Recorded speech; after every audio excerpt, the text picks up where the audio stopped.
પવિત્ર તહેવાર કે જે તહેવારમાં એ સંબંધ વિશેની વાત છે, ભાઈ અને બહેન, દુનિયાનો સૌથી પવિત્ર સંબંધ, જેમાં કોઈ પણ જાતનો સ્વાર્થ નથી, જેમાં કોઈ પણ જાતની આશા વગરનો જે સંબંધ છે એવો સંબંધ.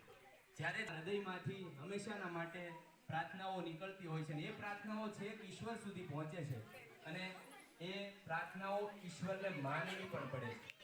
જ્યારે બહેન ઉપર તકલીફ પડે છે ત્યારે કોઈ પણ સંજોગોમાં ભાઈ હંમેશાના માટે એની રક્ષા કરવા માટે તૈયાર હોય છે. એટલા માટે આ પર્વ છે એ અનોખું છે, નિરાળું છે અને કાંઈક અલગું છે. ભાઈ અને બહેનનો પ્રેમ છે ને, એ ભાઈ ઉપર કઈ પણ નાની એવી તકલીફ, પપ્પા ખીજાતા હોય ને, મેં હમણાં એક વિડીયો જોયો હતો, પપ્પા ખીજાતા હતા ભાઈને, કેમ તું સાયકલ લઈને બહાર, નાની બેન હોય છે ને, પપ્પા ઓલા બેન ખીજા, નાની બેન રડવા મળે. નાની બેન રડવા મળે છે એટલે પપ્પા અને મમ્મી બે નાની બેનને છાની રાખવા માટે જતા રહે છે, રોવાની. તો આવો પવિત્ર પ્રેમ. અને પછી પાછો રક્ષાબંધનના દિવસે ભાઈ શું લેવા ગયો હોય ખબર? બેન તો ભાઈને રાખડી બાંધે જ,